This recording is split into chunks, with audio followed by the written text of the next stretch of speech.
الحمدللہ وحدہ الصلاۃ والسلام علی من لا نبی بعدہ وعلی آلہ وصحبہ اجمعین۔ خواتین و حضرات، السلام علیکم ورحمۃ اللہ وبرکاتہ۔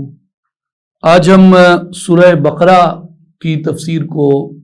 دیکھیں گے اور اس میں ترتیب اس کی یہ ہوگی کہ اس میں کچھ ہم مختصر خلاصہ آیات کا بمطابق نمبر شمار پیش کریں گے اور اس کے بعد اس کے چیدہ جو نکات ہیں ان چیدہ نکات پہ ہم گفتگو کریں گے، جو یعنی اس میں سے چند ایک منتخب آیات کے اوپر۔ تو یہ بترتیب سورہ کے ہم اس کو ڈسکس کریں گے۔ سورہ بقرہ کی فضیلت سب سے پہلے ہم دیکھتے ہیں کہ حافظ ابن کثیر رحمۃ اللہ تعالی علیہ نے اس کی فضیلت کے اندر چند روایات نقل فرمائی، ان سے استفادہ کرتے ہیں۔ معقل بن یسار فرماتے ہیں کہ سیدی رسول اللہ صلی اللہ علیہ وآلہ وسلم نے ارشاد فرمایا، البقرۃ سنام القرآن وذروتہ نزل مع کل آیت منها 80 ملکا۔ اتنی عظیم فضیلت اس کی آپ صلی اللہ علیہ وآلہ وسلم نے بیان فرمائی۔ آپ نے فرمایا کہ سورہ بقرہ قرآن کی کوہان اور اس کی بلندی ہے، اور اس کی ایک آیت کے ساتھ 80 فرشتے نازل ہوتے تھے۔ یعنی جس وقت یہ نازل ہوتی تھی تو ہر آیہ مبارکہ کے ساتھ 80 فرشتے زمین کے اوپر آتے تھے۔ حضرت ابو ہریرہ رضی اللہ تعالیٰ عنہ کی ایک روایت حافظ ابن کثیر نے نقل کی کہ سیدی رسول اللہ صلی اللہ علیہ وآلہ وسلم نے ارشاد فرمایا کہ ہر چیز کی کوئی نہ کوئی شان اور شوکت ہوتی ہے، اور قرآن کی شان و شوکت سورہ بقرہ ہے، اور فرمایا کہ اس کی ایک آیت ایسی ہے جو تمام آیات کی سردار ہے۔ حضرت ثابت بن قیس بن شماس کے بارے میں ہے کہ ایک مرتبہ لوگوں نے نبی اکرم صلی اللہ علیہ وآلہ وسلم کی بارگاہ اقدس میں عرض کی کہ گزشتہ رات ہم نے دیکھا کہ حضرت قیس کے جو گھر تھا وہ ساری رات بقائے نور بنا رہا اور چراغوں سے جگمگ کرتا رہا۔ تو نبی اکرم صلی اللہ علیہ وآلہ وسلم نے ارشاد فرمایا کہ شاید انہوں نے رات کو سورہ بقرہ پڑھی ہوگی۔ تو لوگوں نے ان سے جب پوچھا تو انہوں نے اس بات میں جواب دیا کہ ہاں، میں نے سورہ بقرہ کی تلاوت کی تھی۔ تو اس سے مراد یہ ہے کہ جو شخص سورہ بقرہ پڑھتا ہے، چونکہ اس کی ہر آیہ کے ساتھ، ہر آیت کے ساتھ 80 فرشتے نازل ہوئے، تو آج بھی اللہ کی مدد، اس کی نصرت، اس کی رحمت، برکت، نور کے ملائکہ جو ہیں وہ لوگوں کی حفاظت کے لیے زمین کے اوپر اتر آتے ہیں، لیکن اس کی شرط یہ ہے کہ آنکھیں ہوں جو اس جگمگ کو دیکھ سکیں۔ کوئی بھی مومن یہ پڑھتا ہے، اور جو بھی صدق سے، خلوص سے، ایمان سے، خشوع اور خضوع سے، اس کی رحمت کے یقین کے اوپر اور اس کی جلالت کے خوف سے جو قرآن کی آیات پڑھتا ہے، اس میں کوئی شک نہیں کہ آج بھی ملائکہ اترتے ہیں، لیکن دیکھنے کے لیے وہ آنکھیں درکار ہوتی ہیں۔ اس کے بعد امام قرطبی رحمۃ اللہ علیہ نے 2 اقوال لکھے۔ ایک انہوں نے لکھا ہے سیدنا فاروق اعظم عمر بن الخطاب رضی اللہ تعالیٰ عنہ کی ذات اقدس کے حوالے سے، وہ یہ کہتے ہیں کہ حضرت عمر رضی اللہ تعالیٰ عنہ نے اس سورت کو اس کی فقاہت اور اس کے معانی کے ساتھ 12 برس کے اندر یاد کیا۔ اور امام قرطبی رحمۃ اللہ علیہ نے یہ لکھا ہے کہ ابن العربی نے یہ کہا کہ میں نے اپنے شیوخ سے یہ سنا کہ اس ایک سورہ کے اندر 1000 اوامر ہیں، 1000 نواہی ہیں، 1000 احکام ہیں، اور 1000 خبریں ہیں۔ 1000 امر ہیں، 1000 نہیں، 1000 حکم اور 1000 خبر اس کے اندر پائی جاتی ہے۔ اگر ہم اس کے خلاصے کی طرف آئیں تو یہ مدنی سورہ ہے، 286 اس کی کل آیات ہیں، اور اس کے رکوع 40 اس کے رکوع ہیں۔ اس کی اگر ہم آیات کا خلاصہ دیکھیں تو سب سے پہلے ہم آیت نمبر 1 سے آیت نمبر 5 کا خلاصہ اگر دیکھیں تو اس کا آغاز حروف مقطعات سے ہوتا ہے، اور قرآن کریم کی اوتھینٹسٹی کو بیان کیا گیا، اور مومنین کی صفات اور مومنین کی کامیابی کو اس میں بیان کیا گیا، اور عقیدہ ختم نبوت کی حقانیت کو اس میں بیان کیا گیا، اور عقیدہ آخرت کو ان پہلی 5 آیات کے اندر بیان کیا گیا۔ سورہ بقرہ کا جو آغاز ہے یہ حروف مقطعات سے ہوا، یعنی الف لام میم، اس سے سورہ بقرہ کا آغاز ہوتا ہے، اور یہ حروف جو ہیں اللہ تعالیٰ اور اس کے رسول صلی اللہ علیہ وآلہ وسلم کے درمیان اسرار ہیں۔ اور مفتی بغداد خاتمۃ المفسرین ابو الفضل سیدنا محمود احمد آلوسی رحمۃ اللہ تعالی علیہ، آپ اپنی تفسیر روح المعانی کے اندر یہ ارشاد فرماتے ہیں کہ لِكُلِّ کتاب سر وسر القرآن اوائل السور، آپ فرماتے ہیں کہ ہر کتاب کے اندر کوئی نہ کوئی راز اور کوئی نہ کوئی رموز ہوتے ہیں، اور قرآن مجید کے اسرار بعض صورتوں کے شروع کے اندر موجود ہیں، یعنی ان کا اشارہ حروف مقطعات کی طرف ہے۔ پھر اس کے بعد امام آلوسی یہ فرماتے ہیں کہ وقال الشعبی سر اللہ تعالی فلا يعرفه بعد رسول اللہ صلی اللہ علیہ وآلہ وسلم الا الاولیاء الورثۃ فهم يعرفونه من تلك الحضرہ۔ وہ فرماتے ہیں کہ شعبی نے، امام شعبی رحمۃ اللہ علیہ نے یہ فرمایا کہ یہ حروف مقطعات اللہ تبارک و تعالیٰ کے اسرار ہیں، اور رسول اللہ صلی اللہ علیہ وآلہ وسلم کی ذات اقدس کے بعد ان حروف مقطعات کی معرفت صرف اور صرف اولیاء کاملین کو حاصل ہے۔ جو وارث علم رسول ہیں ان کو اسی بارگاہ سے ان حروف مقطعات کی معرفت نصیب ہوتی ہے۔ وَقَدْ تَنْتِقُ لَهُمُ الْحُرُوفُ عَمَّا فِيهَا، اور بعض اوقات وہ حروف خود ان کو اپنا معنی بیان کر کے بتاتے ہیں۔ اس کے بعد شعبی کے اس قول کی تسلسل میں علامہ محمود احمد آلوسی رحمۃ اللہ علیہ نے ایک بڑی لطیف بات لکھی، لیکن اس لطیف بات پہ جانے سے پہلے ایک یہ بات یہاں ذکر کرنا ضروری ہے۔ وہ یہ کہتے ہیں کہ وَقَدْ تَنْتِقُ لَهُمُ الْحُرُوفُ، بعض دفعہ حروف خود اپنے آپ کو اولیاء کے لیے بیان کرتے ہیں، اپنا معنی بیان کرتے ہیں، تو سننے والا حیرت کرتا ہے، حرف بولتا ہے، حرف کیسے بولیں گے، لفظ کیسے بولیں گے؟ تو وہ اس کے جو یہ شبہ پیدا ہوتا ہے، یہ جو تجسس پیدا ہوتا ہے، یہ سوال پیدا ہوتا ہے، اس کا جواب وہ خود یہ دیتے ہیں۔ وہ کہتے ہیں کہ کما کانت تنطق لمن سبح بکفہ الحصا، جیسا کہ نبی اکرم صلی اللہ علیہ وآلہ وسلم کے مبارک ہاتھوں کے اندر کنکریوں نے تسبیح کا نطق کیا، وَكَلَّمَهُ الدَّبُّ وَالظَّبْيُ، جس طرح گوہ اور ہرنی نے نبی اکرم صلی اللہ علیہ وآلہ وسلم کے ساتھ کلام کیا، اسی طرح حرفوں کو بھی ایک قدرت ہوتی ہے کہ وہ اولیاء کے سینے پہ اپنا آپ منکشف کر دیں۔ اور قاضی ثناء اللہ پانی پتی رحمۃ اللہ علیہ، آپ نے تفسیر مظہری کے اندر یہ بات فرمائی ہے کہ میرے نزدیک حق یہ ہے کہ جو حروف مقطعات ہیں یہ متشابہات میں سے ہیں، اور یہ اللہ جل شانہ اور اس کے حبیب مکرم صلی اللہ علیہ وآلہ وسلم کے درمیان اسرار ہیں، اور حروف مقطعات کی کل تعداد 14 انہوں نے بیان فرمائی، اور وہ یہ ہیں الف لام میم صاد را کاف ہا یا عین طا سین ہا قاف نون، اور یہ تقریباً 29 یعنی 29 صورتیں ایسی ہیں جو حروف مقطعات سے شروع ہوتی ہیں، اور ان میں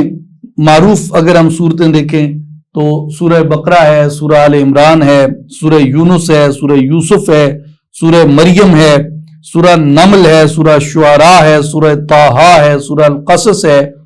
سورہ صاد ہے، سورہ قاف ہے، اسی طرح سورہ یاسین ہے، سورہ القلم ہے، سورہ الاحقاف ہے، اور دیگر صورتیں تقریباً 29 اس کی فہرست پوری انہوں نے اس کے اندر شامل فرمائی ہے۔ اور سورہ بقرہ وہ پہلی سورہ ہے جس کا آغاز حروف مقطعات سے کیا گیا۔ الف لام میم یعنی حروف مقطعات کے بعد جو قرآن کریم کی صفت لا ریب ہے اس کو بیان کیا گیا کہ قرآن کریم حق ہے، قرآن کریم سچ ہے، یہ ہر قسم کے شک، ہر قسم کے شبہ کی گرد سے بھی ماورا اور پاک اور صاف ہے، اور یہی ہمارا ایمان ہے۔ اور اس کے بعد اس کی آیت نمبر 4 کے اندر ارشاد ہوتا ہے والذین یؤمنون بما انزل الیک وما انزل من قبلک، اور وہ لوگ جو آپ کی طرف نازل کیا گیا اور جو آپ سے پہلے نازل کیا گیا اس کے اوپر ایمان لے کے آتے ہیں۔ یہ آیت نمبر 4 کا ترجمہ ہے والذین یؤمنون بما انزل الیک وما انزل من قبلک۔ اب اس آیت کریمہ کے اندر یہ ضروری قرار دیا گیا کہ جو آپ صلی اللہ علیہ وآلہ وسلم سے پہلے وحی تھی اس کے اوپر ایمان لایا جائے، اور جتنے انبیاء کی طرف اللہ تبارک و تعالیٰ نے صحیفے بھیجے، کتب بھیجی، ہم ان کی تصدیق کرنے والے ہیں، ہم ان کے اوپر ایمان لانے والے ہیں۔ اور اس کے بعد کیا کہا کہ جو آپ پہ نازل کیا گیا قرآن کے اوپر ایمان لاتے، تو ہم بلا شک اور بلا شبہ الحمد سے والناس تک پورے قرآن مجید کے اوپر جس طرح یہ صحابہ کرام رضوان اللہ علیہم اجمعین کے سینوں میں نبی اکرم صلی اللہ علیہ وآلہ وسلم نے منتقل فرمایا، ہم اس کے اوپر ایمان رکھتے ہیں اور اس کے اندر کسی طرح کا شک شبہ نہیں رکھتے۔ اور اس میں تیسرا نقطہ یہ ہے، یعنی ایک یہ کہ جو آپ سے پہلوں پہ نازل ہوا اس پہ ایمان لاؤ، اور دوسرا یہ کہ جو آپ صلی اللہ علیہ وسلم پہ نازل ہوا اس پہ ایمان لاؤ، اور تیسرا نقطہ یہ ہے کہ اس میں آپ سے قبل کی وحی کی بات کی گئی اور آپ پہ نازل ہونے والی وحی کی بات کی گئی۔ آپ کے بعد اگر کسی وحی کے آنے کا امکان ہوتا تو خالق اکبر اپنی اس پاک کتاب کے آغاز کے اندر یہ فرما دیتا کہ جو آپ کے بعد بھی وحی آئے گی اس کے اوپر بھی ایمان لے کے آنا۔ جس نے پہلوں کی اتباع کی، ہمیں تلقین اور اس کی طرف ہمیں ترغیب عطا فرمائی ہے، تو وہ بعد میں آنے والی وحی کی بھی تو ترغیب عطا کرتا، لیکن اس نے ترغیب اس لیے عطا نہیں کی کیونکہ نبی اکرم صلی اللہ علیہ وآلہ وسلم کے اوپر وحی ختم ہو گئی اور حضور کے بعد کوئی وحی نہیں آ سکتی، اس لیے بعد میں آنے والی وحی کا اس میں ذکر نہیں کیا گیا۔ تو جب ان دو وحیوں یعنی پہلے والی اور آپ پہ نازل ہونے والی وحی، ان دو وحیوں کے علاوہ کسی تیسری وحی کا اس میں ذکر نہیں کیا گیا تو یہ بات روز روشن کی طرح ہمارے اوپر عیاں ہو جاتی ہے، جس کو ہم کہتے ہیں اظہر من الشمس، کہ چمکتے ہوئے سورج کی طرح ہمارے اوپر یہ بات کھل جاتی ہے کہ نبی اکرم صلی اللہ علیہ وآلہ وسلم کے بعد وحی ہمیشہ کے لیے منقطع ہو گئی، اس کا سلسلہ ختم کر دیا گیا۔ اور چونکہ آپ صلی اللہ علیہ وآلہ وسلم کے بعد کوئی وحی نہیں آ سکتی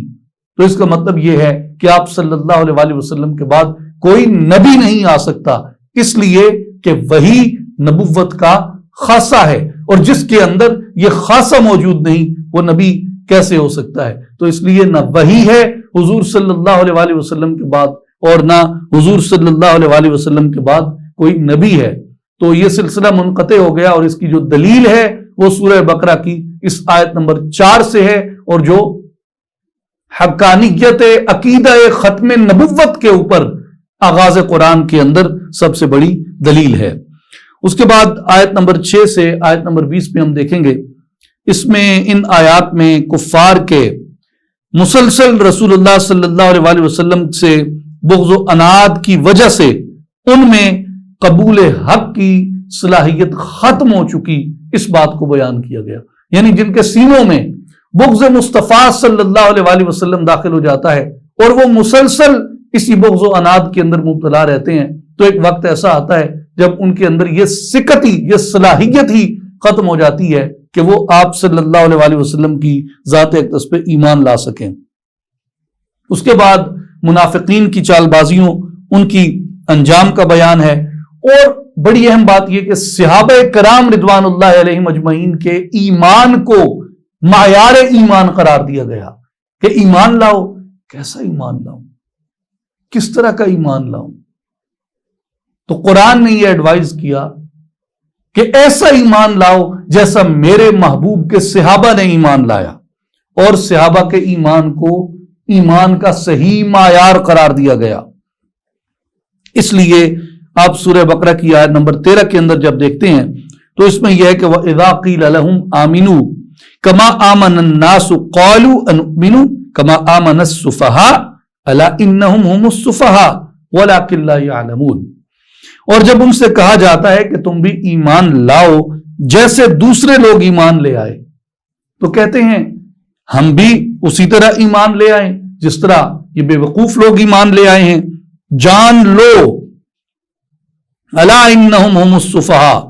بے وقوف در حقیقت وہ خود ہیں، لیکن ولکن لا یعلمون، انہیں اپنی بے وقوفی کا ادراک نہیں ہے، اپنے ہلکے پن کا علم نہیں ہے۔ امام ابو الحسن علی بن محمد الماوردی رحمۃ اللہ علیہ نے اور تفسیر جلالین شریف کے مرتبین نے یہ لکھا ہے کہ وَإِذَا قِيلَ لَهُمْ آمِنُوا كَمَا آمَنَ النَّاسُ، ان سے جب کہا جاتا ہے کہ ان کی طرح ایمان لے آؤ جیسے وہ لوگ ایمان لے کے آئے، تو یعنی اصحاب النبی صلی اللہ علیہ وآلہ وسلم ورضی اللہ عنہم ورضوا عنہ، کہ اس آیت کا مصداق اصحاب نبی رضوان اللہ علیہم اجمعین ہیں۔ تو اس سے مراد یہ ہوا کہ معیار ایمان قرآن کے نزدیک صحابہ کرام کا ایمان ہے۔ اور دوسری بات اس کے اندر یہ ہے کہ وہ لوگ جنہوں نے صحابہ کرام رضوان اللہ علیہم اجمعین کی ذوات مقدسہ کے بارے میں اس طرح کی نازیبہ زبان استعمال کی، تو خود رب ذوالجلال نے صحابہ کرام کا دفاع کیا اور صحابہ کرام کے بارے میں اس طرح کی نازیبہ زبان استعمال کرنے والے کو قرآن کے اندر جواب دیا کہ جو میرے نبی کے اصحاب کو بے وقوف کہتے ہیں وہ خود سب سے بڑے بے وقوف ہیں۔ تو اس لیے صحابہ کرام رضوان اللہ علیہم اجمعین کی محبت اور ان کی الفت رکھنا اور ان کی ذوات مقدسہ کے بارے میں حسن ظن، حسن گمان رکھنا اور بہتری اور مثبت طریقے سے ان کی ذوات مقدسہ کے بارے میں سوچنا اور ان کے بارے میں تبصرہ کرنا اور ان کے بارے میں اس طرح کا کلام کرنا، یہ ہمارے اوپر ازروع قرآن یہ لازم ہوتا ہے۔ اور صحابہ کرام رضوان اللہ علیہم اجمعین کا ادب اور احترام کرنا ہمارے اوپر لازم ہے۔ یہ سورہ بقرہ کی ابتدا کے اندر ہمیں سکھایا گیا۔ اس کے بعد ہم آتے ہیں آیت نمبر 21 سے آیت نمبر 24 میں۔ لوگوں کو اپنے پروردگار کی عبادت کرنے کی تلقین کی گئی اور لوگوں کو نعمتیں عطا کیے جانے کا ذکر کیا گیا، اللہ تعالیٰ کے ساتھ کسی کو شریک نہ بنانے کی تلقین کی گئی، اور قرآن کریم میں شک کرنے والوں کو چیلنج کیا گیا، اس بات کا بیان ہے۔ اور یہ جو آیت نمبر 23 ہے جس میں ان کو چیلنج کیا گیا، اس میں ایک دلچسپ بات یہ ہے کہ جب قرآن مجید میں یہ آتا ہے مما نزلنا علی عبدنا، تو اس سے مراد بعض مفسرین نے یہ لکھا ہے کہ اس سے مراد قرآن مجید ہے، کہ یہ حقانیت قرآن کے اوپر چیلنج کیا گیا کہ تم قرآن کی مثل لا کے دکھاؤ۔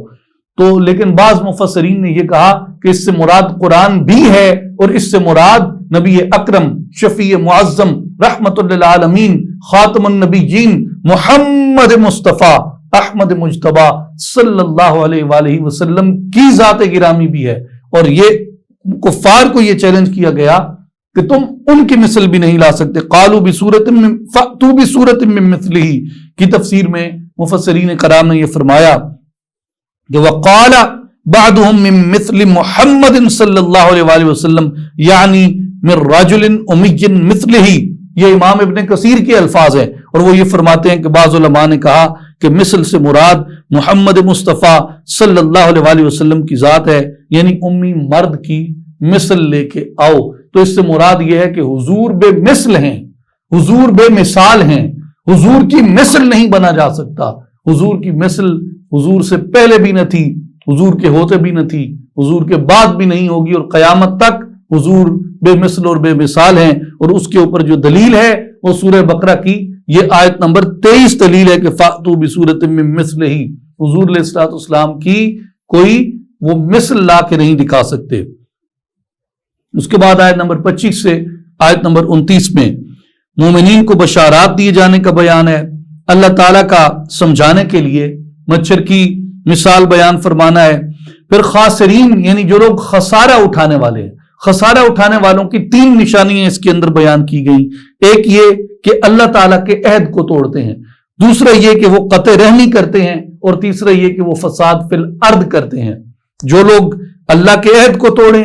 قطع رحمی کریں اور فساد فی الارض کریں، یہ تینوں لوگ خسارے والے ہیں۔ یہ ان آیات میں بیان ہوا۔ پھر 2 موتوں اور 2 زندگیوں کا ذکر کیا، 7 آسمانوں کے بنائے جانے اور سب کچھ انسان کے لیے پیدا کیے جانے کی اس کے اندر خبر عطا فرمائی گئی۔ آیت نمبر 30 سے آیت نمبر 39 میں سیدنا آدم علیہ السلام کو مقام خلافت پر فائز کیا۔ وہ جو مشہور قرآن مجید کے کلمات ہیں کہ بے شک ہم زمین میں اپنا خلیفہ بنانے والے ہیں، آپ کے مقام کو فرشتوں کے اوپر ظاہر کیا اور مسجود ملائک کا جو درجہ ہے، اس کے بعد ابلیس کا مقام آدم سے محجوب رہنا، یعنی ابلیس کی آنکھوں پہ حجاب رہا، جس کی وجہ سے وہ تکبر میں مبتلا ہوا اور جس کے نتیجے میں وہ حکم خداوندی کا منکر ہوا۔ پھر اس کے بعد حضرت آدم کا جنت سے زمین پر تشریف لے کے آنے کا بیان ہے، آپ کی توبہ کو شرف قبولیت کا درجہ عطا ہونے کا بیان ہے، اور حضرت آدم علیہ السلام کی خلافت، ملائکہ کے سجدہ کرنے، ابلیس کے انکار کرنے میں ایک مسلمان کے لیے بھی اور ایک سالک راہ کے لیے بھی نصیحت کا بہت سا سامان ان کے اندر موجود ہے۔ اگر ہم اس میں سے صرف ایک حصے کو اخذ کریں کہ انی جاعل فی الارض خلیفہ، کہ میں زمین کے اندر اپنا خلیفہ بنانے والا ہوں، تو اس میں ایک بات یاد رکھیں کہ امام بیداوی، امام قاضی عمر البیداوی رحمۃ اللہ علیہ، قاضی ثناء اللہ پانی پتی رحمۃ اللہ علیہ نے اپنی تفاسیر کے اندر یہ لکھا اس آیت کریمہ کی تفسیر میں کہ والمراد بھی آدم علیہ الصلوۃ والسلام لأنہ کان خلیفۃ اللہ فی ارضہ، کہ اس آیت میں خلیفہ سے مراد سیدنا آدم علیہ السلام کی ذات گرامی ہے، کیونکہ آدم علیہ السلام زمین میں اللہ کے خلیفہ ہیں۔ اور پھر وقت کیا فرمایا، وَكَذَلِكَ كُلُّ نَبِيٍّ اسْتَخْلَفَهُمُ اللَّهُ فِي عَمَارَةِ الْأَرْضِ وَسِيَاسَةِ النَّاسِ وَتَكْمِيلِ نُفُوسِهِمْ وَتَنْفِيذِ أَمْرِهِ فِيهِمْ، اسی طرح ہر نبی زمین کو آباد کرنے، ہر نبی زمین کو آباد کرنے، یہ زمین جو انسانوں کا مسکن ہے، جہاں جنت سے آدم علیہ السلام اتارے گئے، جہاں یہ انبیاء کا سلسلہ جلوہ فرما ہوا، اس طرح ہر نبی زمین کو آباد کرنے، لوگوں کی نگرانی کرنے اور ان کے نفوس یعنی لوگوں کے نفوس کی تکمیل کرنے اور اللہ کے احکام ان میں نافذ کرنے کے لیے ہر نبی اللہ کا خلیفہ تھا، ہر نبی اللہ کا خلیفہ تھا۔ جیسے آدم علیہ السلام کے بارے میں فرمایا کہ انی جاعل فی الارض خلیفہ، کیونکہ یہ اسپیسیفک بات یہاں آدم علیہ السلام کے بارے میں ہوئی، لیکن اس سے مراد جنرلی بنی نوع آدم بھی ہے، اور بنی نوع آدم میں آدم علیہ السلام کے بعد سب سے زیادہ جو انہوں نے بیان کیا وہ یہ ہے کہ کل نبی استخلفہم اللہ فی عمارۃ الارض، زمین کے اندر اللہ تبارک و تعالی نے تمام انبیاء کو یہ خلافت عطا فرمائی، لا لحاجت بہ تعالی الی من ینوبہ بل لقصور المستخلف علیہ عن قبول فیدہ وتلقى امرہ بغیر وسط۔ یہ خلیفہ بنانا اس لیے نہیں کہ اللہ تعالیٰ کو اس کی حاجت تھی، یہ نائب بنانا، خلیفہ بنانا اس لیے نہیں کہ اللہ تعالیٰ محتاج تھا اس بات کا، بلکہ یہ اس لیے ہے کہ جن پر خلیفہ بنایا جا رہا ہے، جن پر خلیفہ یعنی زمین پہ بسنے والے انسانوں پہ جن پر خلیفہ بنایا جا رہا ہے، وہ اللہ تعالیٰ کے فیض اور اس کے احکام کو بلا واسطہ قبول کرنے سے قاصر ہیں، یعنی اس کو ڈائریکٹلی قبول کرنے سے قاصر ہیں۔ اس کے فیض اور اس کے احکام انسانوں کے اندر اتنی سکت نہیں، اتنی طاقت نہیں، ان کے وجود کی ایسی ساخت نہیں کہ براہ راست اس کے فیض اور اس کے احکام کو یہ قبول کرے۔ اس لیے درمیان کے اندر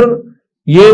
خلافت کا، خلیفہ کا، نائب کا ایک واسطہ رکھا کہ اللہ تبارک و تعالیٰ نے وہ ایسے وجود، ایسے اجساد اور ایسے اجسام، ایسی ارواح ان کو جوڑ دیا آپس میں جو اس بات کی اہل تھیں کہ وہ اللہ تبارک و تعالیٰ سے فیض کو موصول کرتے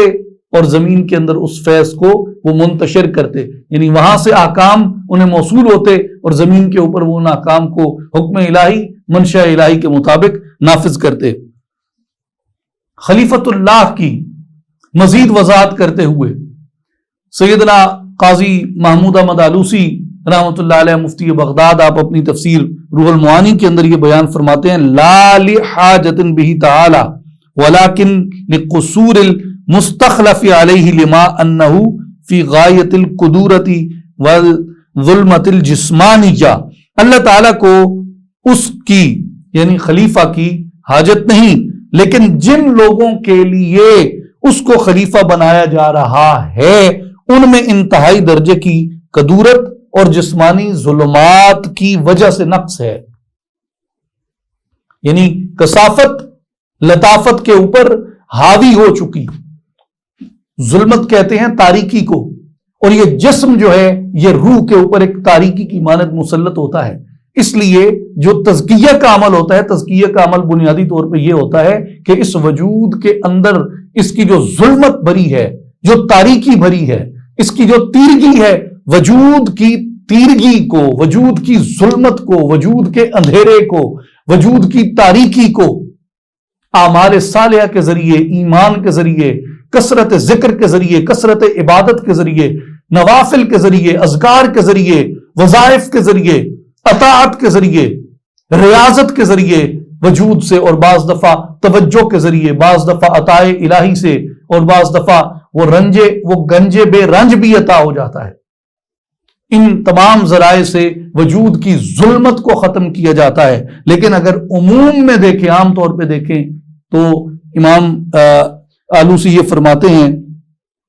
کہ انتہا درجہ کی قدورت اور تاریکی ہمارے اجساد اور اجسام کے اندر ہوتی ہے، اور اس وجہ سے ہمارے اجساد میں یہ نقص ہوتا ہے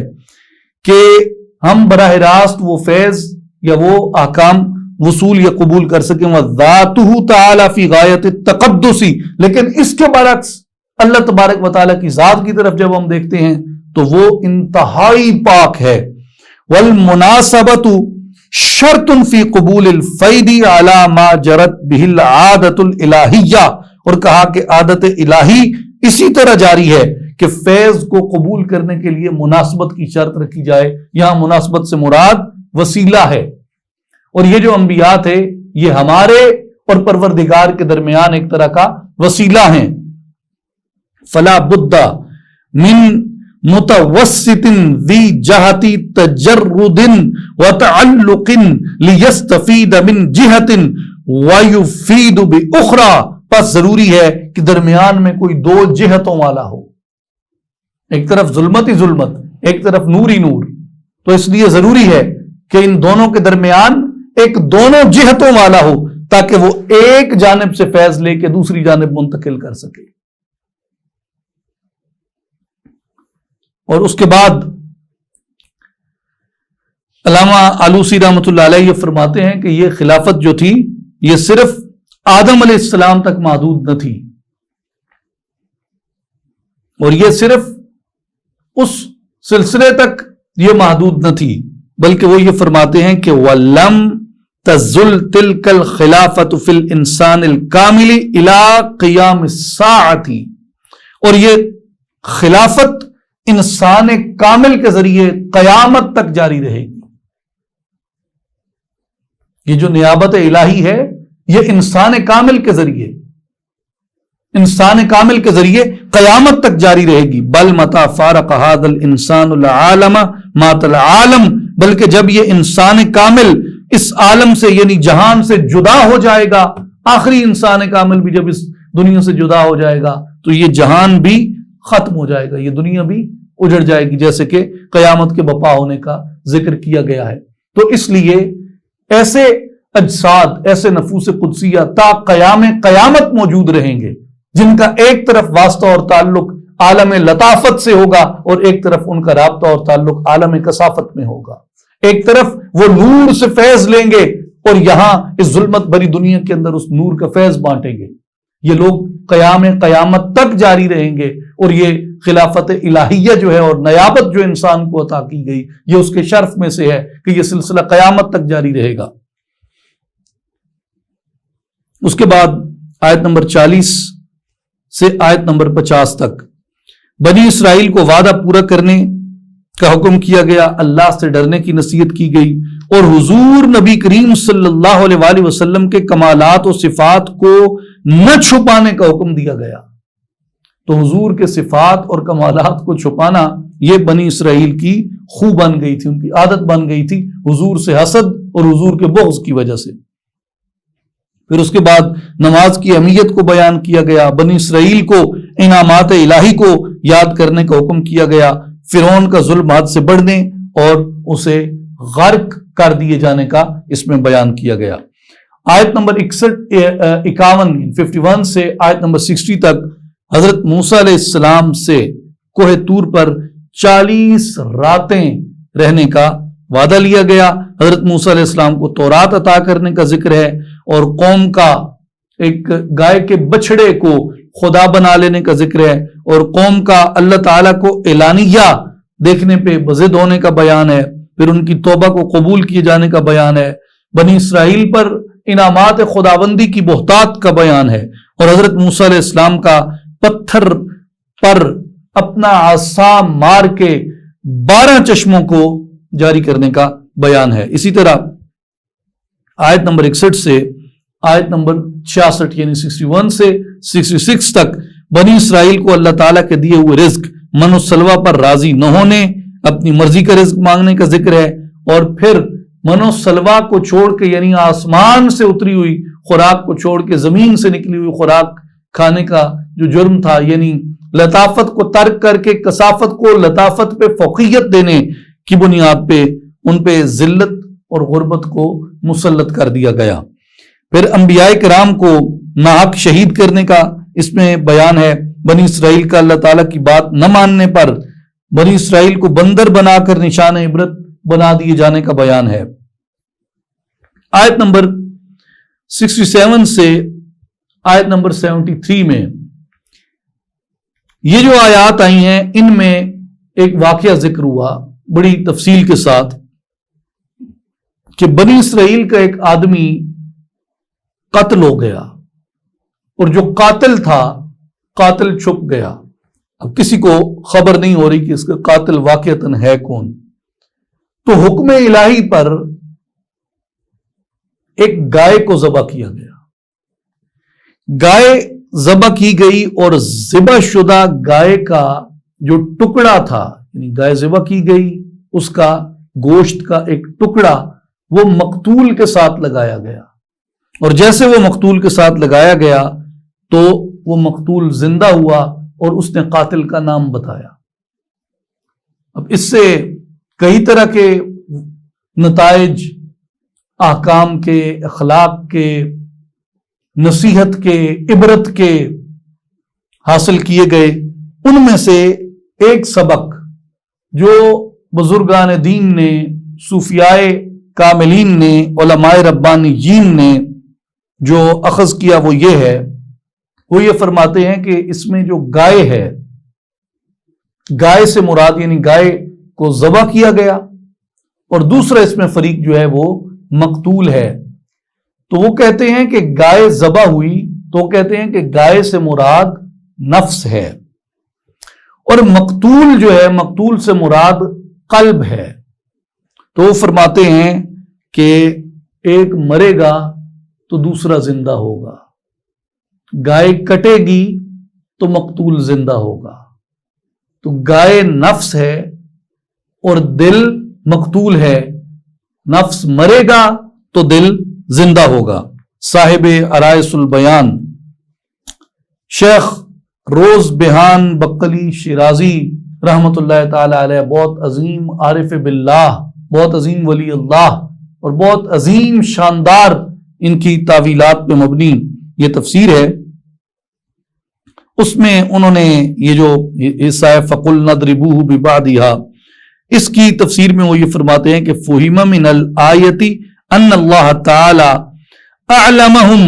ان فی قتل النفس احیاء القلب، اس آیت سے یہ بات سمجھی گئی کہ بے شک اللہ تعالیٰ نے ان کو اس بات کی خبر دی ہے کہ نفس کو قتل کرنے میں دل کی زندگی ہے۔ عام طور پہ اس طرح کے سلسلہ درس میں ناچیز تعویل صوفیانہ کی بجائے کوشش یہ ہوتی ہے کہ جو دیگر احکام کے مفسرین ہیں ان کی تفاسیر سے احکام کو اور چیزوں کو روشن اور واضح کیا جائے، لیکن یہ ہمارے لٹریچر کا، ہمارے ادب، تفسیری ادب کا ایک بہت بڑا زندہ اور تابندہ حصہ ہیں، اور ان نکات سے، ان نتائج سے معاشرے کی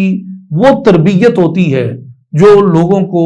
ظاہراً بھی اور باطناً بھی بالکل پاک اور صاف کر دیتی ہے اور آئینے کی طرح روشن اور واضح کر دیتی ہے۔ اس لیے وہ جیسے کہتے ہیں کہ گاہے گاہے باز خائیں قصہ پاری نہ رہا، یہ بھولا بسرا سبق بھی ہمیں کبھی کبھی یاد ضرور کرنا چاہیے کہ نجم الدین کبرا کیا فرماتے ہیں اور صاحب عرائس البیان کیا فرماتے ہیں اور مولانا جلال الدین رومی کیا فرماتے ہیں اور شیخ الاکبر محی الدین ابن العربی کیا فرماتے ہیں اور صاحب منطق الطیر فرید الدین عطار کیا فرماتے ہیں اور پیران پیر دستگیر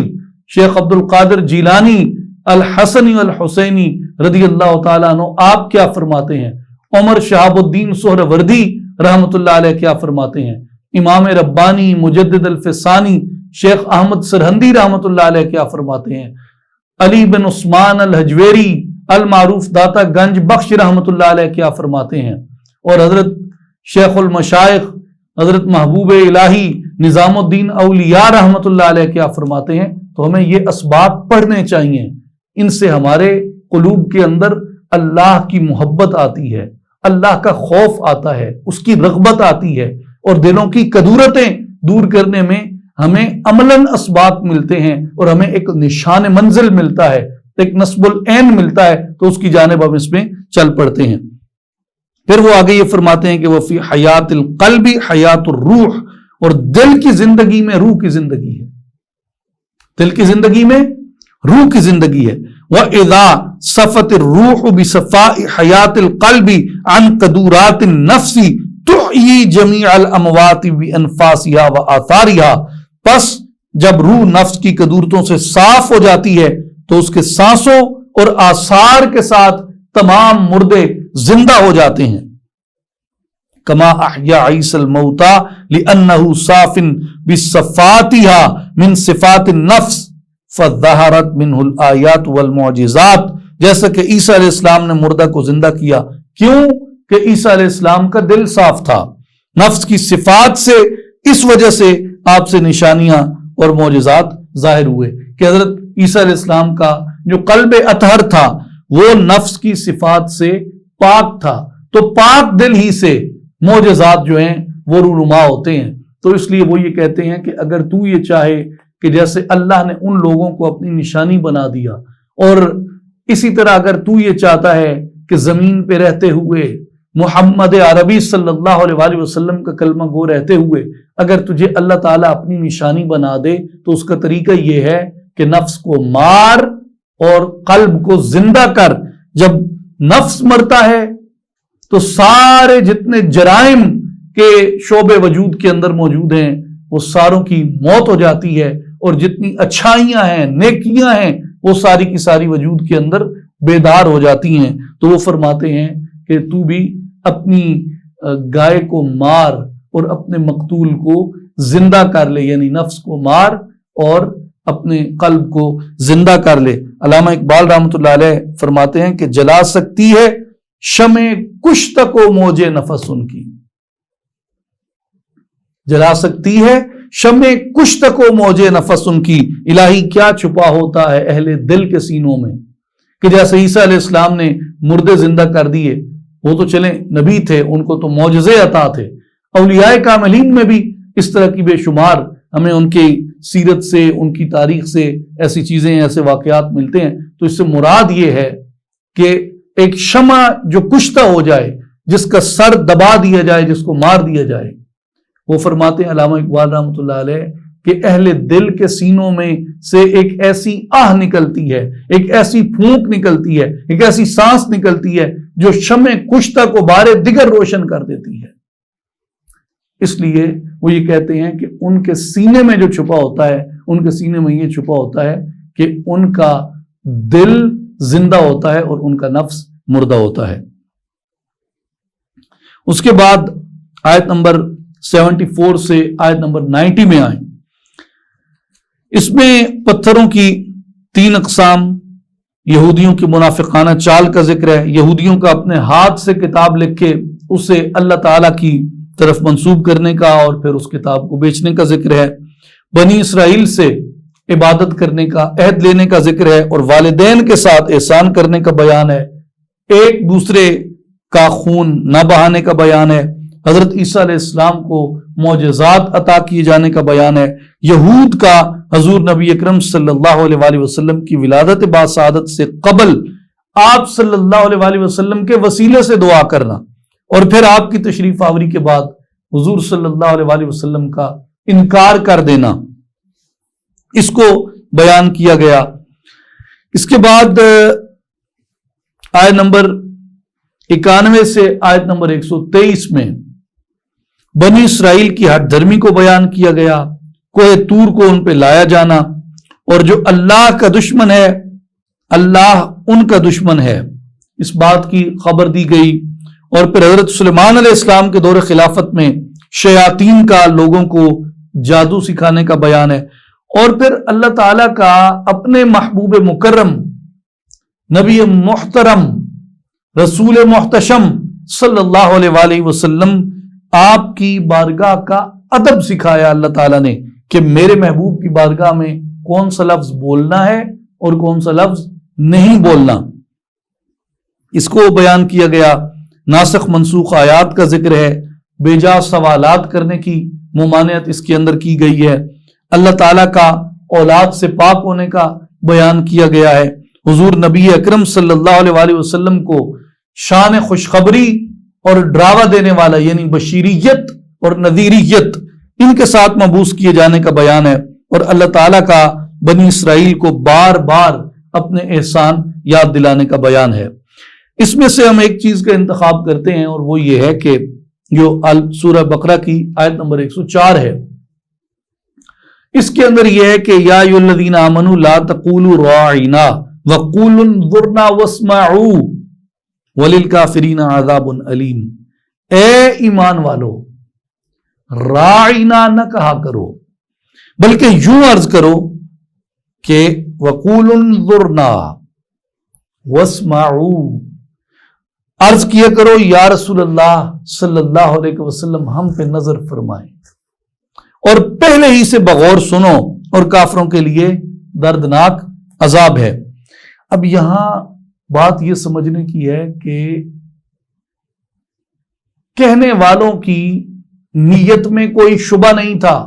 جو یہ کہتے تھے کہ راعنا یا رسول اللہ۔ راعنا کا کیا مطلب تھا؟ راعنا کا مطلب یہ تھا کہ یا رسول اللہ صلی اللہ علیہ وسلم ہمارے حال کی رعایت فرمائیں۔ عجز انکساری ہے، اس میں کوئی قباحت نہیں تھی بظاہر اس کے اندر، لیکن اس کے اندر ایک ایمبیگوٹی تھی۔ وہ ایمبیگوٹی یہ تھی، یعنی اس کی میننگ کے اندر ایک ڈویلٹی پائی جاتی تھی کہ اس کو ادھر بھی استعمال کیا جا سکتا ہے، اس کو ادھر بھی استعمال کیا جا سکتا ہے۔ ایک طرف یہ درست صحیح حقیقی اور مؤدب مفہوم کے اندر استعمال ہوتا تھا، لیکن دوسری طرف یہ ایک گستاخانہ اور ایک تحقیر کے معنی کے اندر اور ایک طرح کی بے ادبی کے معنی کے اندر یہ استعمال کیا جاتا تھا۔ اس لیے اس لفظ میں ایک ایمبیگوٹی پیدا ہو گئی، اس لفظ کے اندر ایک ایسا یعنی ابہام پیدا ہو گیا، اس لفظ کے اندر ایک طرح کی وہ چیز جو تھی وہ گڈمڈ ہو گئی کہ معنی دونوں استعمال کرنے والے اپنے اپنے اعتبار سے استعمال کر رہے تھے۔ صحابہ کرام اس کے یہی عرض کرتے تھے کہ یا رسول اللہ صلی اللہ علیہ وسلم ہمارے حال کی رعایت فرمائیں، لیکن جو یہود تھے وہ اس کو اپنے گستاخانہ اس نقطۂ نظر سے بیان کر رہے تھے۔ تو اس لیے حضرت سعد بن معاذ رضی اللہ تعالیٰ عنہ وہ یہود کی لغت اور اصطلاح سے واقف تھے. انہوں نے کچھ یہودیوں کو جب یہ کلام کرتے ہوئے سنا تو وہ بڑے اس بات پہ رنجیدہ خاطر ہوئے. تو پھر اللہ تعالیٰ نے یہ آیت مبارک نازل فرمائی کہ میرے حبیب کو مخاطب کرتے ہوئے ایسے لفظوں کا استعمال ترک کر دو جن سے بے ادبی کا شائبہ بھی پیدا ہو. گو کہ تمہاری نیتیں صاف ہیں، تمہارے دل صاف ہیں، تم خود مؤدب ہو، تمہارے اندر عجز ہے، تمہارے اندر انکساری ہے، میرے حبیب کی بارگاہ میں بیٹھنے کے قابل ہو، میرے حبیب سے تم جو کلام کرے ہو یہ کلام درست ہے، لیکن دوسری طرف چونکہ اس کو غلط معنی میں استعمال کیے جا رہا ہے تو تم میرے مصطفیٰ کریم صلی اللہ علیہ وآلہ وسلم کی بارگاہ میں کیا عرض کیا کرو؟ وقول انظرنا، یا رسول اللہ صلی اللہ علیہ وسلم ہماری طرف نظر فرمائیں، ہماری طرف نظر فرمائیں. تو اس لیے جس کلمہ میں ادب چھوٹنے کا شک ہو نا، ادب چھوٹنے کا شک ہو، وہ کلمہ بھی ترک کر دو. یہ کسی صوفی نے نہیں سکھایا، یہ قرآن نے سکھایا ہے. قرآن نے سکھایا ہے یہ کہ وہ کلمہ جس میں ادب چھوٹنے کا شک بھی ہو، گو کہ تمہاری نیت سچی ہو، تمہاری نیت خالص ہو، جو بھی ہو، اگر ادب چھوٹنے کا شک بھی ہے، ہلکا سا شبہ بھی ہے، تھوڑی سی ایمبیگوٹی بھی اس کے اندر پائی جاتی ہے، اس کو ترک کر دو، اس کو چھوڑ دو. کیوں کہ میرے محبوب صلی اللہ علیہ وآلہ وسلم کی بارگاہ کوئی عام بارگاہ نہیں ہے. حضور کی بارگاہ کوئی عام بارگاہ نہیں ہے، بلکہ یہ وہ بارگاہ ہے جہاں پہ ملائکہ بھی مؤدب ہو کے آتے ہیں، جہاں پہ ہوائیں بھی مؤدب ہو کے چلتی ہیں. آپ کبھی جائیں مدینہ منورہ کے اندر، مدینہ کی ہوائیں ادب سے چلتی ہیں، مدینہ کی خوشبو ادب میں ڈوبی ہوئی آتی ہے. مدینہ منورہ کے اندر چلے جائیں تو انسان کی حرکات و سکنات خود بخود ادب کے اندر ڈھل جاتی ہیں. تو اس لیے حضور صلی اللہ علیہ وآلہ وسلم کی ذات اقدس سے تعلق کی ابتدا، تعلق کی بنیاد حضور کے ادب پہ قائم ہے. ادب قائم ہے، تعلق قوی سے قوی تر ہوتا چلا جائے گا. اور ادب ہی قائم نہیں ہے اگر، تو پھر حضور صلی اللہ علیہ وآلہ وسلم کی ذات گرامی سے مومن کا مومنانہ تعلق جو ہے وہ پیدا ہی نہیں ہو سکتا، کیونکہ اس کے لیے ادب شرط اول ہے. ادب شرط اول ہے. اس لیے میرے بھائی اور بزرگوں،